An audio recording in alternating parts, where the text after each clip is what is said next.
બેટા માછલી નાની રંગબેરંગી મજબૂત અને પ્રાદેશિક માછલીઓ હોય છે જે તમે પોતાના ઘરના માછલી ઘરમાં લોકપ્રિય રીતે મૂકી શકો છો. આ એક નાની માછલી છે પરંતુ વ્યક્તિત્વથી ભરપૂર હોય છે. આજે આપણે વિડીયોમાં જાણીશું માછલી ઘર માટે પાલતુ બેટા માછલી લાવતા પહેલાં તમારે કઈ બાબતોનું ધ્યાન રાખવાનું છે. બેટાને ઓછામાં ઓછી 10 લીટરવાળી કાચની ટાંકીમાં રાખવી જોઈએ કારણ કે તે કૂદતી રહેતી હોય છે. તેની કૂદવાની સંભાવના વધારે હોય છે. તેને તરવા માટે યોગ્ય જગ્યાની પણ જરૂરત હોય છે, તેથી તેને નાના બાઉલના એક્વેરિયમમાં ના રાખવી જોઈએ. બેટા માછલી ટ્રોપિકલ ફિશ છે અને તેને પાણીનું તાપમાન 24 થી 28 ડિગ્રી સેલ્સિયસની વચ્ચે રાખવાનું છે.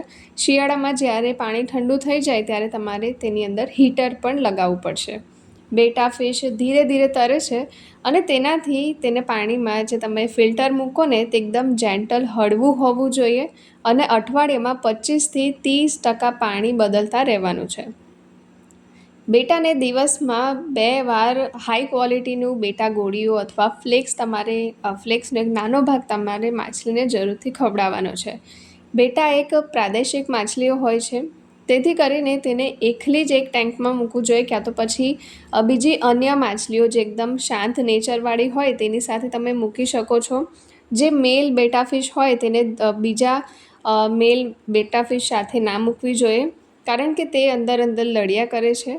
એથી કરીને તમારે યોગ્ય રીતે જગ્યા રાખીને બીજી માછલીઓ સાથે તમે મૂકી શકો છો. જીવંત અથવા રેશમી છોડ અને ગુફાઓ બેટા ફિશને ખૂબ જ પસંદ આવે છે. તે આરામ કરવા, સૂવા માટે સપાટી પર પાંદડાના ઝૂલવાની એવી જગ્યાઓ પસંદ કરે છે. દિવસ અને રાત્રિનું ચક્ર યોગ્ય રીતે ચાલતું રહે તે માટે દિવસમાં 8 થી 10 કલાકનો પ્રકાશ પણ તમારે આપવાનો છે. તે પછી તમે અંધારું કરી શકો છો, જેથી કરીને નિયમિત ચક્ર બેટાની ઊંઘની રીતને ટેકો આપશે અને શેવાળના અતિશય વિકાસને અટકાવશે.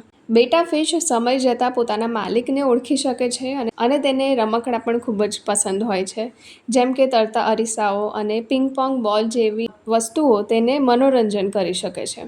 બેટાના ફિન્સ અને પૂંછડી એકદમ લાંબા હોય છે અને તેને ફાટેલા ફિન્સ અને રંગ બદલવા અથવા સુસ્તી માટે દરરોજ તપાસવાની પણ જરૂરત પડતી હોય છે. ફિન્સ રોટ અને ફિન્સ સડોના શરૂઆતી લક્ષણોમાં તમને કિનારાઓ અથવા સફેદ ધબ્બાઓ તમને દેખાવા લાગે તો તેને સ્વસ્થ રાખવા માટે માછલી ઘરમાં મીઠું અથવા દવા સાથે તાત્કાલિક સારવાર પણ મહત્વપૂર્ણ છે. પાણીના પરિણામોને નિયંત્રિત રાખવા માટે અઠવાડિયામાં સફાઈનું એક શેડ્યુલ તમે બનાવો. ટાંકી અને ફિલ્ટરને સાફ કરતા રહો અને સતત કાળજી રાખતી વખતે તમે બેટાને સમૃદ્ધ રાખી શકો છો અને માછલી ઘરને પણ એકદમ સાફ સુથરું રાખી શકો છો. તો આ વિડીયોને બધા સાથે જરૂરથી શેર કરજો, ખાસ કરીને જે લોકોને એક્વેરિયમ પસંદ હોય. આ વિડીયોને બધા સાથે જરૂરથી શેર કરજો અને મારી ચેનલ સાથે જોડાઈ રહેજો.